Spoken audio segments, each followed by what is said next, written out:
Oke, saya mulai. Assalamualaikum, selamat pagi. Bagaimana kabar kalian hari ini? Semoga dalam keadaan sehat dan masih tetap semangat sampai di akhir satu semester ini. Pada kesempatan hari ini, kita masuk ke pertemuan 12 di teknik lalu lintas. Kita akan membahas materi terkait kebijakan dan peraturan lalu lintas. Oke, sebelum melanjutkan ke materi hari ini, saya ulang sekilas. Oke, apakah sudah nampak di monitor atau layar kalian? Sudah, Pak. Oke, nanti silakan apabila ada yang perlu ditanyakan terkait materi, saya ulang lagi ya, mulai pertemuan pertama kita membahas di materi yang pertama kinerja lalu lintas. Nanti Bapak harapkan kalian sudah bisa menghitung tingkat pelayanan, bagaimana menghitung kapasitas, menghitung volume, dan lain sebagainya.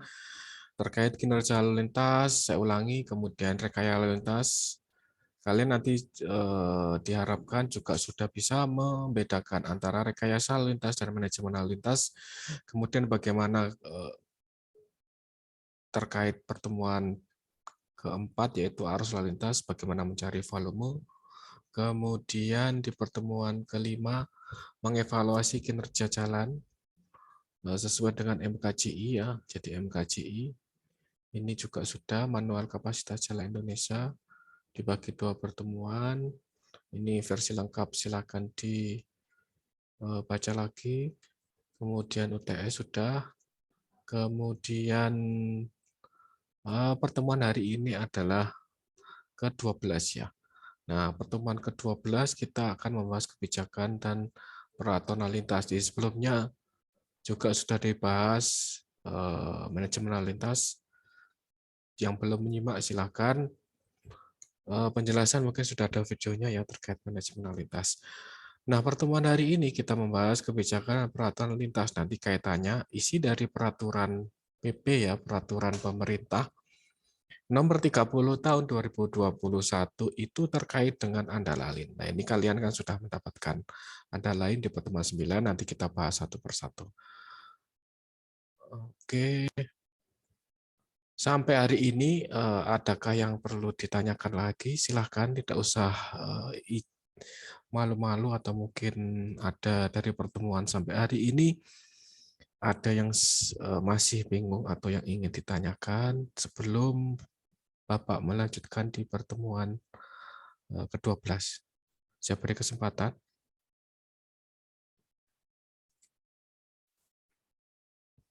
Ada? Theo. Ada Theo? Paham? Sampai hari ini? Ya, Pak. Paham. Apa? Paham yang mana? Mana? Paham yang mana, Theo? Sudah paham materi hari ini? Sudah dibaca belum? Di Google Classroom. Saya kan sudah saya suruh membaca sebelum saya menjelaskan. Oke, kalau tidak ada, saya lanjutkan untuk mempersingkat waktu. Saya share screen untuk materi hari ini.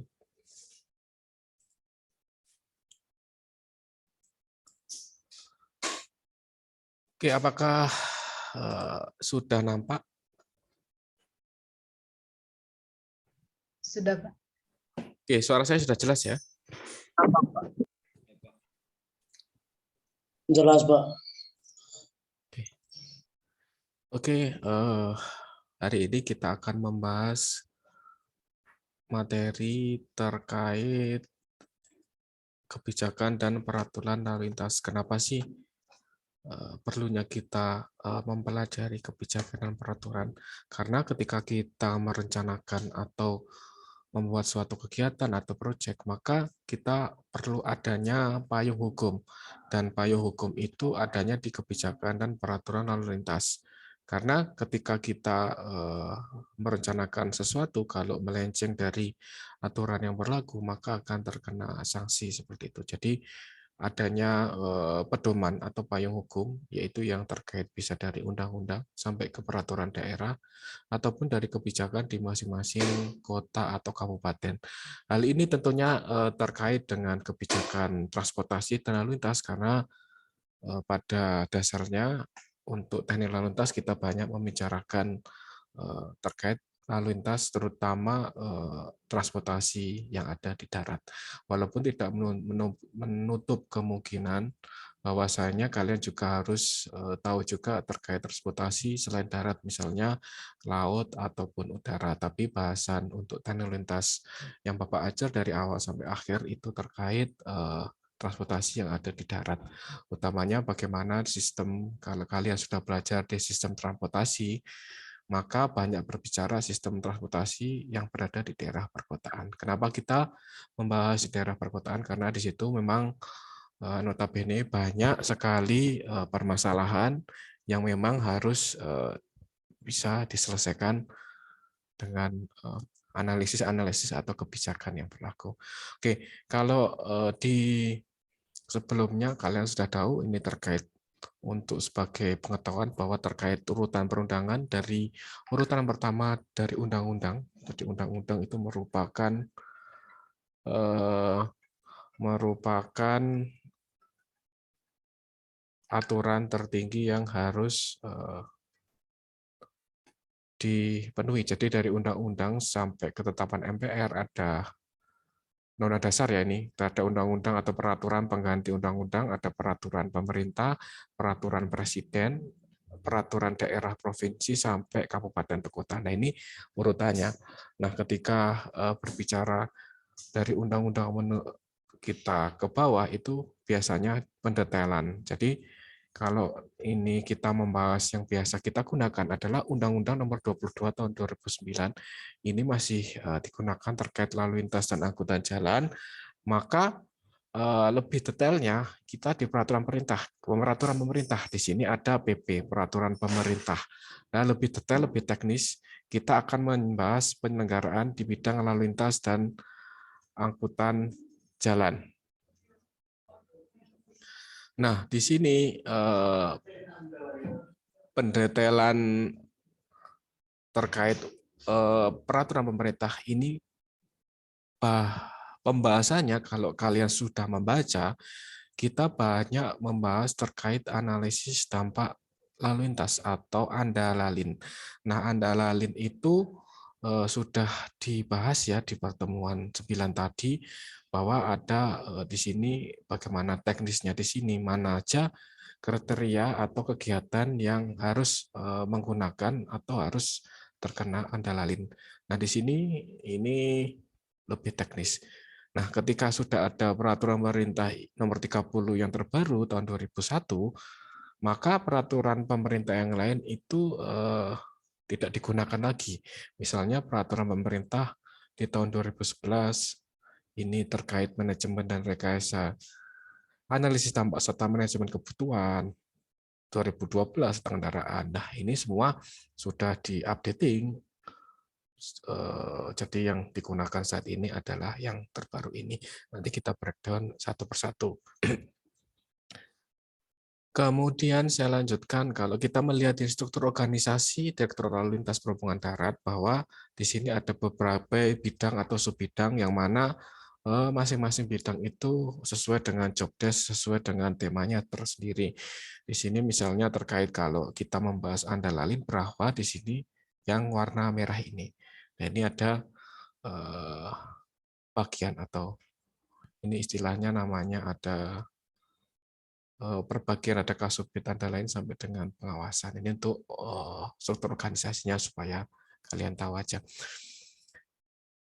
Kemudian kalau kita melihat pengertian Anda lain itu banyak sekali. Silahkan kalian gunakan mana yang paling mudah. Nah, yang terpenting di sini adalah secara keseluruhan bahwa kalau Anda lalin itu merupakan serangkai kegiatan kajian. Jadi kajian mengenai dampak lalu lintas. Dampak lalu lintas yang ditimbulkan apa? Yang ditimbulkan dari suatu pusat kegiatan misalnya, ataupun permukiman dan infrastruktur yang hasilnya nanti dituangkan dalam bentuk dokumen. Jadi sama halnya kalau kalian sudah belajar AMDAL, itu berupa dokumen. Nanti hasilnya berupa dokumen perencanaan. Nah, di situ memuat berbagai hal yang harus dianalisis seperti itu. Jadi analisis dampak lalu lintas ini biasanya digunakan untuk memprediksi. Jadi namanya memprediksi kan kita belum tahu ya saat ini. Jadi ada prediksi dengan menggunakan variabel-variabel tertentu, apakah infrastruktur transportasi dalam daerah itu memberikan pengaruh. Nah, jadi pengaruhnya ya ke lalu lintas dengan kondisi yang existing, kemudian ditambah dengan lalu lintas yang dibangkitkan atau yang ditarik oleh pembangunan tersebut. Misalnya, contohnya ketika kalian jalan-jalan di Kota Malang, misalnya ke daerah Soekarno-Hatta. Nah, di situ mungkin ada namanya apartemen. Nah, apartemen itu kan ketika dibangun itu kan menimbulkan dampak. Maka apartemen tersebut perlu adanya andalin atau mungkin di rumah sakit yang punyanya Universitas Brawijaya. Ya, tahu ya, sudah pernah ya jalan-jalan ke Soekarno-Hatta ya. Nah, di situ maka perlu adanya dokumen andalin. Oke, kalau di sini terkait dasar hukum itu dijabarkan. Mulai tadi ya undang-undang, nah ini dasar hukum yang terkait tentang lalu lintas angkutan jalan. Nah, undang-undang ini nomor 22 sampai dengan peraturan Dirjen itu urutan. Jadi urutan dasar hukumnya yang memang harus dilakukan ketika kegiatan atau proyek itu menimbulkan dampak terhadap lalu lintas. Nah, ini diperkuat di Peraturan Menteri Perhubungan terkait di sini terkait peraturan nomor ini ya, Peraturan Menteri Perhubungan nomor 75 tahun 2015 terkait penyelenggaraan analisis dampak lalu lintas. Nah, bagaimana Pak kriterianya kalau suatu kegiatan itu harus ada dokumen ini? Maka kita lihat di kriteria ya, di kriteria wajib andalin. Nah, ini kriteria yang harus dipatuhi ataupun yang harus dipenuhi. Bahwasanya sebagai contohnya ketika itu pusat kegiatan, misalnya kegiatan perdagangan. Misalnya di sini kegiatan perdagangan itu didetailkan lagi misalnya pusat perbelanjaan atau retail. Nah, di sini ukuran minimalnya adalah 500 meter persegi luas lantai bangunan. Nah, ketika sudah melewati ini minimal, maka perlu adanya andalin. Ini terkait pusat perbelanjaan. Bisa juga untuk kegiatan perkantoran, kemudian kegiatan industri, dan di sini ada kriteria yang minimal. Jadi ini kita harus melihat standarnya seperti itu. Kemudian juga ada fasilitas pendidikan, misalnya Universitas Brawijaya atau Universitas Tribhuwana. Ketika sudah melebihi dari 500, maka harus ada dokumennya. Itu juga dengan fasilitas kesehatan, ada rumah sakit, klinik, dan lain sebagainya. Ada hotel juga, ada ruang pertemuan, sampai dengan infrastruktur. Nah, kalau infrastruktur di sini wajib ya, jadi karena di sini menimbulkan dampak yang sangat berpengaruh terhadap lalu lintas, maka perlu adanya dokumen andalin. Apa aja Pak infrastruktur di sini ada akses, misalnya ketika kita membangun jalan tol, pasti di situ sudah ada dokumen andalin. Bagaimana akses ke dan dari jalan tol yang masuk atau yang keluar, bagaimana pembebanan jalan, bagaimana dampaknya, bagaimana ketika jam puncak, kemudian bagaimana tingkat pelayanannya. Nah, itu nanti ada di dokumen andalin. Kemudian pelabuhan itu juga, kemudian bandar udara, ada terminal. Nah, terminal di sini semua terminal ada tipe ya, tipe A, tipe B ataupun tipe C. Kemudian ada stasiun kereta api, ada pool kendaraan. Di sini mungkin garasinya kendaraan dalam skala yang cukup besar. Kemudian fasilitas parkir. Nah, itu juga perlu karena menimbulkan dampak. Kemudian jalan layang, flyover ataupun underpass, terowongan mungkin yang ada di Karanglo itu pasti sudah ada dokumen andalin. Fungsinya apa, Pak? Nah, kita kembali lagi yang sudah ada di tugas sebelumnya, ada studi kasus, kemudian andalin fungsinya apa? Nah, itu untuk memprediksi tadi sudah dijelaskan di atas. Sebelum di slide-nya, kita akan memprediksi. Untuk komponen atau untuk apa aja yang dibahas, kita breakdown satu persatu ya. Kemudian terkait pembangunan infrastruktur. ketika kita membreakdown dari pasal itu kan banyak. Ini untuk sebagian aja di pasal 5 bahwa wajib dilakukan adalah apabila merupakan hasil dari dan ke jalan existing. Berarti kalau jalan existing itu jalan yang sudah ada. Nah, jalan yang sudah ada kita lihat itu kelas jalannya apa. Ketika sudah mempengaruhi kelas jalan, misalnya kalau kita melihat hierarki jalan atau kewenangan, itu ada jalan nasional, ada jalan provinsi. Nah, itu wajib ketika mengganggu atau menimbulkan dampak, itu maka wajib dilakukan analisis dampak lingkungan. Akan tetapi jika mengumpulkan jalan yang belum ada, maka tidak wajib dilakukan antara lain tadi melihat kriteria yang di atas tadi. Kemudian di pasal yang lain ini juga ini tidak perlu dihafalkan, ini perlu dimengerti aja di peraturan Menteri Perhubungan 75 tahun 2015 bahwa rencana pengembangan pusat kegiatan atau program yang lebih besar 30% maka wajib. Kemudian rencana pengembangan infrastruktur lebih dari 50 juga wajib. Seperti itu. Karena memang peraturannya yang mengedaki sedemikian rupa. Kenapa? Misalnya kalau tidak andalalin, maka misalnya saya seorang kontraktor atau konsultan, maka tidak ada yang mengendalikan terkait di lalu lintasnya. Nah, misalnya kalau misalnya tidak ada dokumen andalin, maka bisa dibayangkan ketika ada kemacetan, maka tidak ada solusi. Nah, ketika ada dokumen perencanaannya, maka bisa dilihat yang seperti itu. Bagaimana ketika ada kemacetan di pintu, misalnya ada sebelum pembangunan, jadi andalalin biasanya harus dilaksanakan sebelum pembangunan ya, karena diprediksi. Nah, bagaimana misalnya di mall, misalnya MOG atau Matos seperti itu, bagaimana pintu masuknya, bagaimana pengaturan sirkulasi, terus bagaimana parkirnya, itu kan diatur. Bagaimana ketika jam puncak di situ, bagaimana nanti solusinya, semua ada di dokumen tersebut. Sehingga apa? Ketika terjadi permasalahan, tahu cara penanganannya, ada prediksinya, itu yang sangat penting. Nah, ketika tidak ada dokumen tersebut, maka kita tidak tahu apa yang kita lakukan seperti itu. Makanya ada namanya alat pengeremnya ya istilahnya. Sama juga kita kalau membahas terkait lingkungan, ada AMDAL, analisis mengenai dampak lingkungan. Bagaimana dampak ke lingkungan itu istilahnya kalau kasarnya tidak terlalu parah, kemudian bisa meminimalisir seperti itu. Nah, bagaimana misalnya akibatnya ketika dua dokumen itu tidak ada, maka bisa dibayangkan lagi tidak ada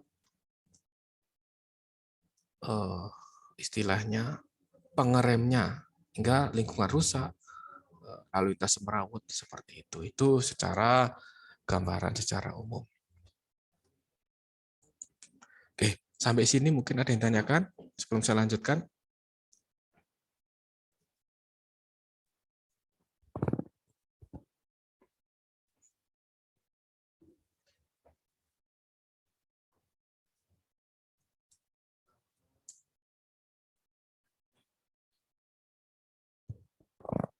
Oke, Denny silahkan mau bertanya.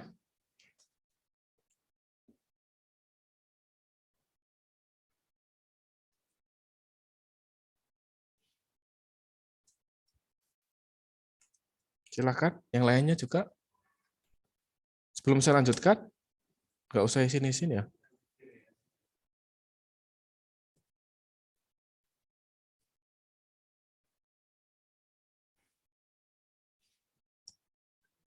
Halo, ada orangnya nggak ini? Ada Pak.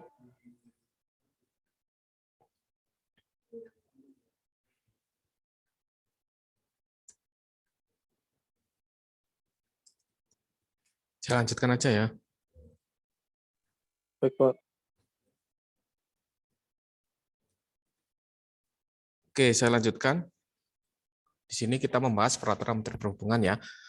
Kemudian ada nomor 11 juga, perubahan terhadap fungsi bangunan dari fungsi awal wajib dilakukan analisis dampak lingkungan. Jadi kita tetap melihat di rencana tata ruang wilayah. Ketika kita melihat akan membangun, kita harus melihat peruntukan lahannya. Jangan sampai ketika kita membangun gedung, ketika membangun suatu hal yang peruntukan lahannya tidak sesuai, ketika itu dilanggar, maka akan terkena sanksi seperti itu. Kemudian yang sudah Bapak bicarakan di sini ada hubungannya. Jadi ada hubungannya antara lain terhadap AMDAL, terhadap lingkungan. Jadi kalau AMDAL di undang-undang terkait lingkungan kita membahas secara umum itu nomor 32 tahun 2009 itu terkait perlindungan. Ada perlindungan dan pengelolaan lingkungan hidup. Tujuannya apa, Pak? Tujuannya untuk keberlanjutan dan kelestarian lingkungan. Jadi kalau sudah kalian mendapat materi AMDAL, kalian tahu nanti bagaimana sustainable development, bagaimana pembangunan berkelanjutan yang seperti itu. Kalau kita membahas andalain secara garis umum, memang Undang-Undang Nomor 22 itu masih digunakan terkait lalu lintas jalan. Yang tujuannya ya untuk menciptakan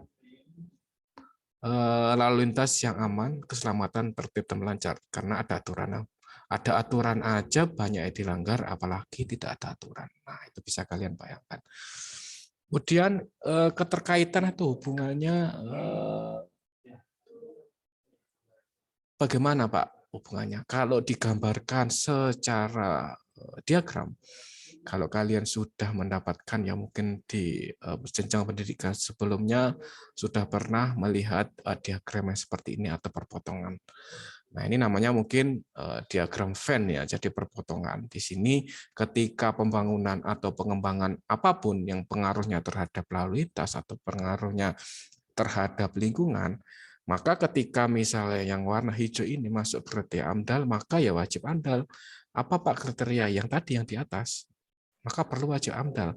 Kemudian kalau kriteria yang masuk AMDAL lain, maka wajib AMDAL lain. Nah, bagaimana kalau keduanya? Ya maka harus menyusun dua dokumen itu wajib, karena ini sebuah peraturan yang harus dipenuhi seorang pemohon misalnya. Kemudian kalau memang tidak masuk, maka tidak wajib AMDAL ataupun tidak wajib AMDAL, karena memang tidak menimbulkan dampak yang signifikan terhadap lingkungan ataupun terhadap lalu lintas. Itu ini gambaran. Kemudian terkait peraturan andalaling itu banyak sekali. Ini banyak yang tidak usah dihafal. Jadi terkait peraturan yang lain itu saling berkaitan.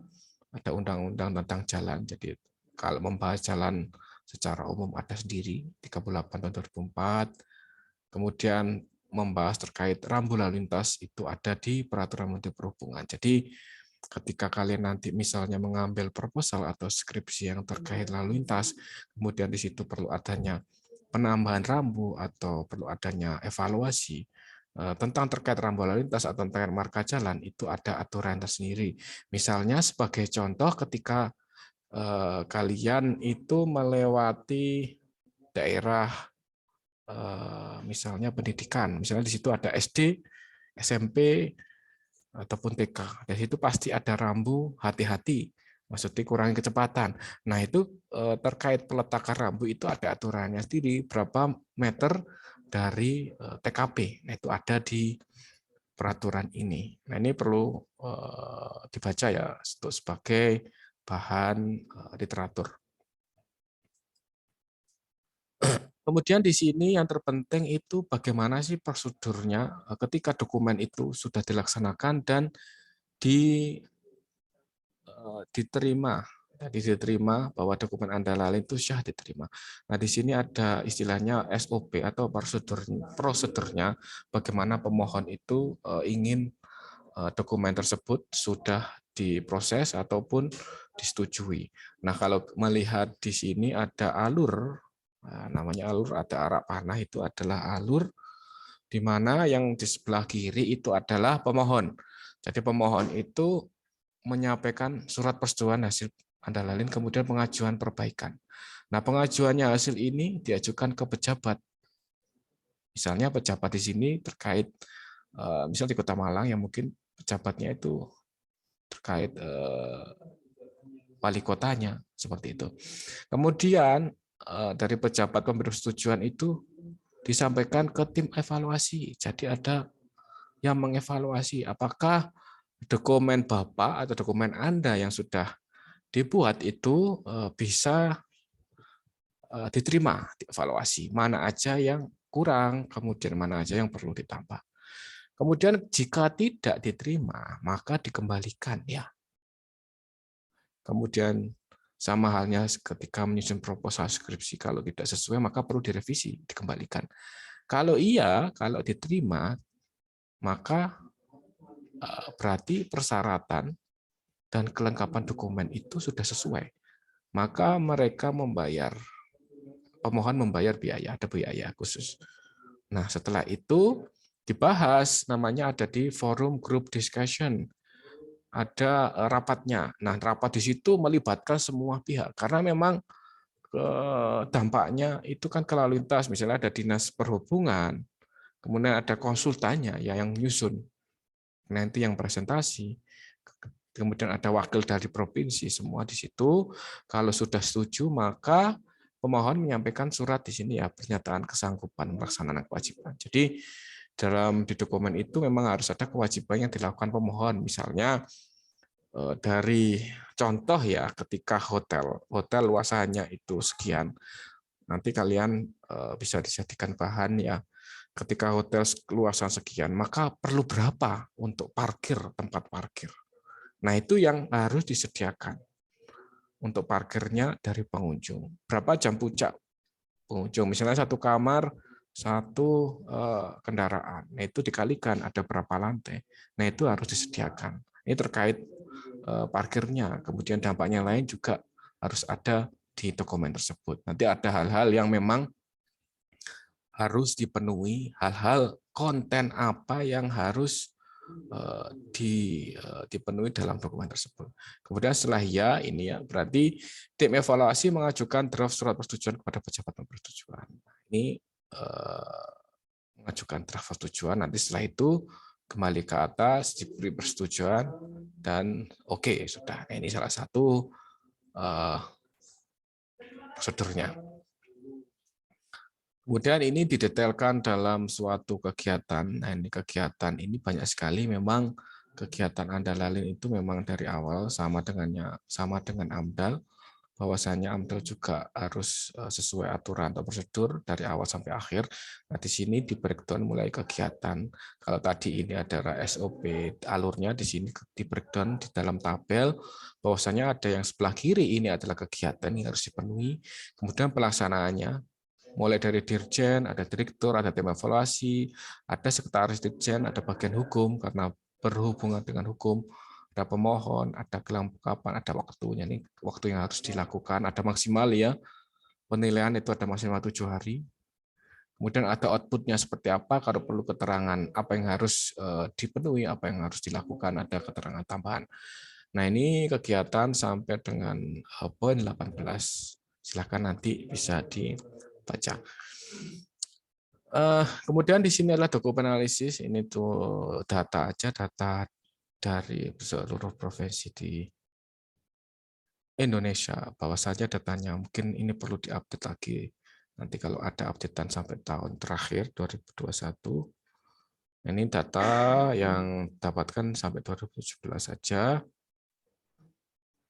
mulai dari Aceh sampai dengan ke Papua. Nah, ini ada yang belum, jumlah belum ada ya. Kalau Jawa Timur mungkin sudah ada 14 ini.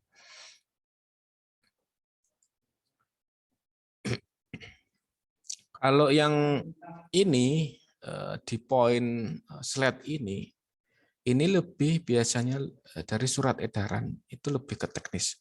Nah, sama halnya nanti kita belajar di proyek atau kegiatan, karena nanti kan kita banyak bekerja di proyek atau kegiatan baik swasta ataupun pemerintahan, atau mungkin kalian nanti jadi PNS di bidang sipil ataupun jadi kontraktor konsultan. Nah, di sini kaitannya dengan tenaga ahli. Jadi ketika kita mengerjakan kegiatan, maka di situ ada tenaga ahli yang berkompeten. Nah, kalau hubungannya dengan lalu lintas, berarti harus ada tenaga ahli yang punya sertifikat. Nah, itu wajib. Jadi punya sertifikat. Kenapa harus ada sertifikat? Karena bahwasanya dengan ada tersertifikasi bahwa benar-benar orang tersebut ahli di bidangnya dan sesuai dengan bidangnya. Nah, ini yang mewajibkan. Jadi yang mewajibkan memang ketika pengerjaan andalalin itu harus ada tenaga ahli yang di bidang transportasi andalalin, harus ada sertifikatnya. Ini sebagai kalian harus tahu. Kemudian sertifikat ini, kompetensi ini, kemudian uji kompetensi, dan ini harus dipenuhi. Nah, ini kompetensi penyusun AMDAL, mungkin sampai tahun 2021-2022 ini sudah bertambah ya, sudah meningkat. Nah, ini yang seperti Bapak jelaskan yang di sebelumnya, muatan apa sih yang harus ada di dokumen. Jadi minimal ini bisa sebagai misalnya dampak lalu lintas, Pak. Saya kok tertarik ingin meneliti dampak lalu lintas hotel tersebut atau pasar. Nah, itu boleh juga karena di sini memang kalau benar-benar dokumen Anda lalin, memang bahasanya itu sangat banyak. Kalau sekedar hanya kita nyusun proposal atau skripsi, maka tidak perlu selengkap yang seperti ke Anda lalin. Seperti itu. Kalau di muatan naskahnya yang harus ada ketika kita merujuk, sekali lagi kita merujuk ke peraturan yang terkait. Karena dengan peraturan tersebut, misalnya di peraturan pemerintah, di nomor 32 tahun 2011, hal apa aja yang harus ada bahasanya. Kita mulai dari peraturan pemerintah di nomor 32 tahun 2011, maka dokumen itu harus di dalamnya harus ada analisis bangkitan dan tarikan. Nah, apa sih bangkitan dan tarikan? Itu sudah dijelaskan. Bagaimana bangkitan dari permukiman, kita harus menghitung volume, kita harus menghitung volume berapa, tarikannya berapa, harus ada di analisis. Kemudian ada yang kedua yaitu simulasi kinerja. Nah, dengan adanya simulasi kita bisa melihat atau kita bisa membandingkan, oh sebelum pembangunan rumah sakit misalnya, rumah sakit A, lalu lintas itu pelayanan, tingkat pelayanannya itu aman Pak A. Nah, kemudian dengan ada pengembangan itu kok menurun Pak C. Nah, bagaimana penurunan itu nanti ada solusinya, bagaimana supaya meningkatkan lagi. Karena kan pertumbuhan penduduk atau pertumbuhan kendaraan itu kan tiap bulan, tiap tahun itu kan selalu bertambah. Sedangkan prasarana atau fasilitas di jalan itu kan tidak bertambah tetap. Nah, itu bagaimana caranya?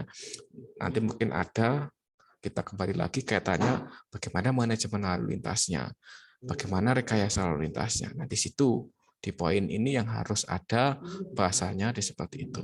Kemudian ketika ada rekomendasi dan rencana, ada apa yang harus dilakukan ketika sudah ada permasalahan seperti itu, harus ada solusi. Nggak mungkin ada permasalahan dibiarkan aja tanpa ada solusi yang dihasilkan. Nah, itu harus ada rekomendasi. Ini yang nanti dipertanggungjawabkan pada dokumen Anda. Kemudian tanggung jawab pemerintah dan pengembang dalam atau pembangunan dalam penangkapan. Nah, tanggung jawab pemerintah itu apa? Jadi job desk pemerintah itu apa? Atau misalnya pemerintah harus membuat regulasi ini harus membuat kebijakan ini. Kemudian ada yang kelima yaitu rencana pemantauan dan evaluasi. Jadi ada pemantauan. Jadi setelah kegiatan berjalan ada pemantauan, ada evaluasi. Kita evaluasi apakah solusi ataupun yang diberikan itu sudah sesuai. Tetap ada evaluasi.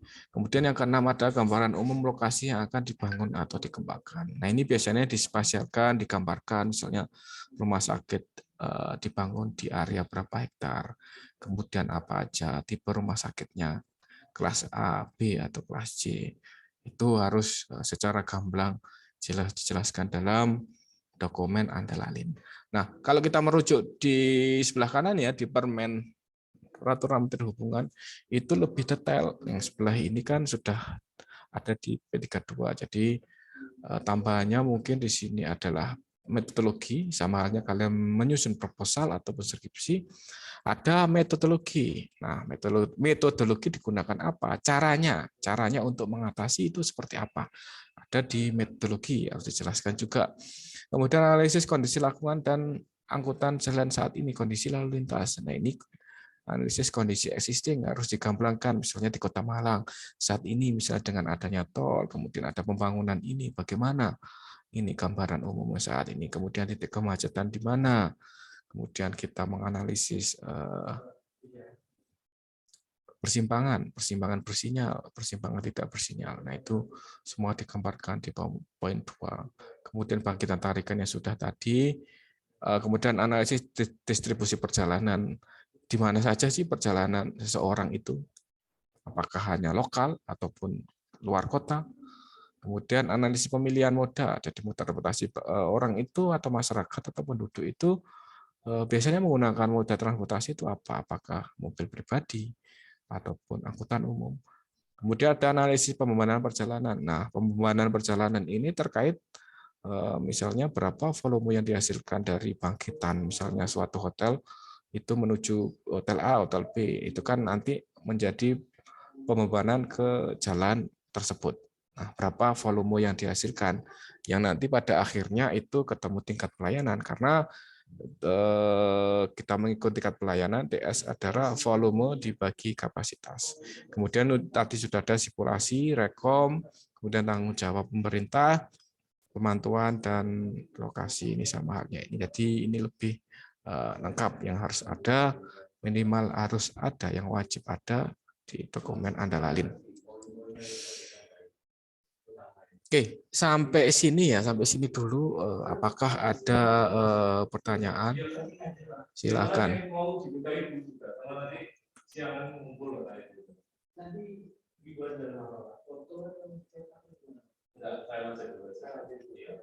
Zakaria? Tidak ada, Pak. Paham enggak sampai slide ini? Apa itu dokumen Andalalin ya?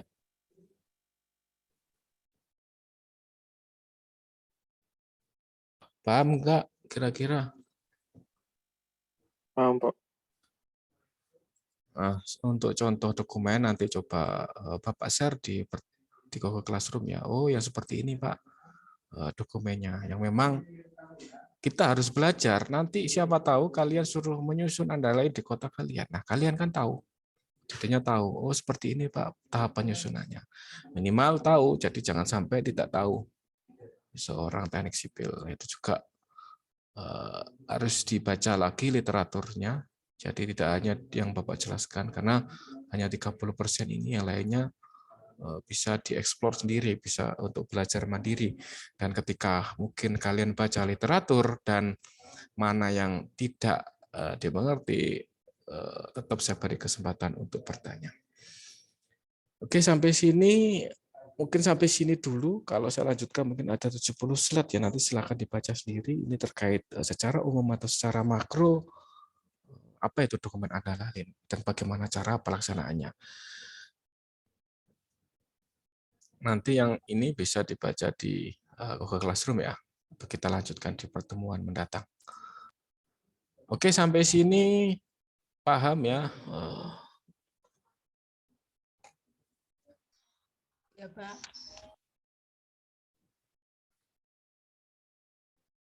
Eva. Paham Eva, saudari Eva? Paham, Pak. Apa? Yang paham apanya? Kira-kira satu aja ya.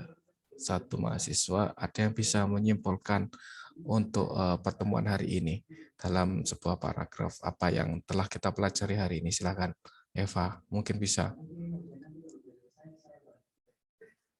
mengutarakan atau memberikan pendapat sampai dengan hari ini, sampai slide yang tadi terakhir tentang materi hari ini. Kira-kira pemahaman atau kepemahaman kalian itu coba kalian simpulkan.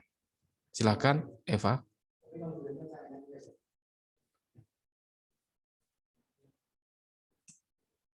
Tidak perlu takut salah ya, karena kita belajar bersama di sini ya. Atau yang lainnya juga boleh. Satu sebelum saya tutup, Saudara Denny mungkin, yang lainnya juga boleh ya. Apa kesimpulan pertemuan hari ini?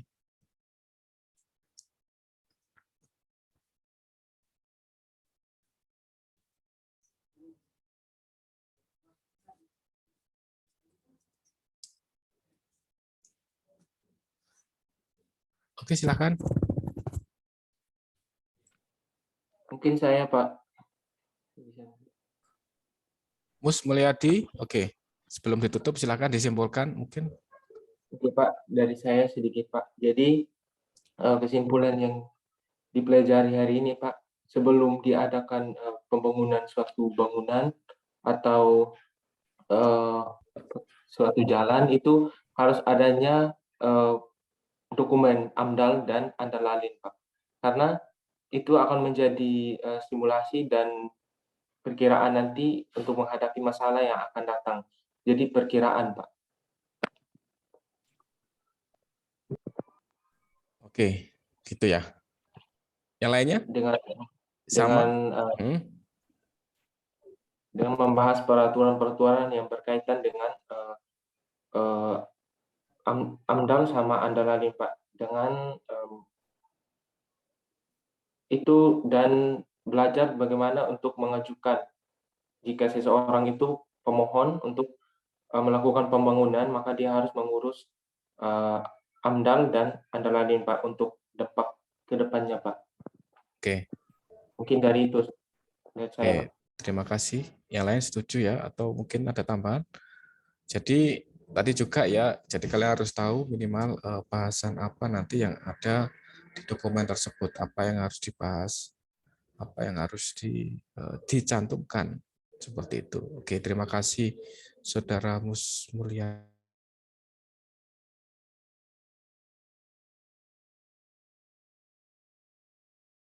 Oke, saya kira cukup ya untuk hari ini. Terima kasih Saudara Mulyadi, karena hari ini saya mau rapat. Semoga yang singkat ini bisa menjadi ilmu, paling enggak diminta tolong di materi sebelumnya itu dibaca ya. Dibaca terlebih dahulu. Oke, ada tambahan atau yang lainnya?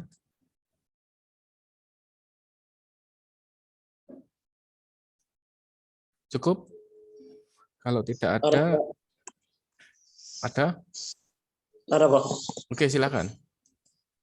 Ini Pak mau bertanya tentang itu dampak kalau suatu pembangunan itu tidak menggunakan AMDAL itu bagaimana, Pak? Dampak paling negatif. AMDAL atau Andalalin? Andalalin, Pak. Nah, kita kan membahas Andalalin. Pertanyaannya, kalau tidak ada dokumen tersebut. Ya. Sudah, itu aja? Ya. Oke. Oke, yang pertama adalah ketika kita berbicara terkait peraturan.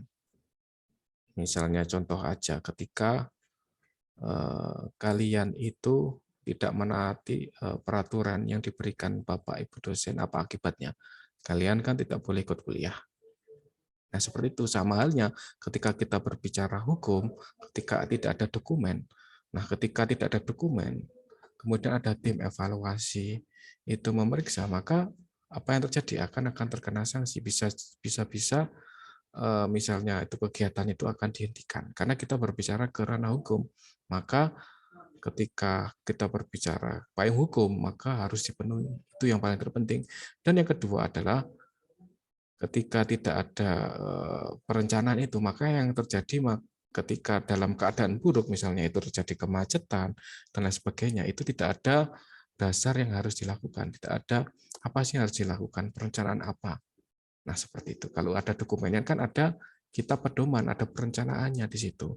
Kalau terjadi ini harus dilakukan seperti ini. Ada antisipasi ya. Jadi kan di sini kan prediksi juga kan, dokumen ini kan memuat prediksi. Ada antisipasi. Istilahnya kita siap-siap. Kalau nanti macet sini kita harus ngapain? Gitu. Istilahnya seperti analoginya. Gitu ya, Saudara siapa? Araujo ya. Iya, Pak. Oke, paham ya kira-kira?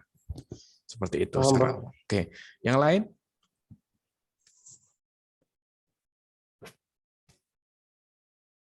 Cukup? Atau tambah lagi? Cukup ya.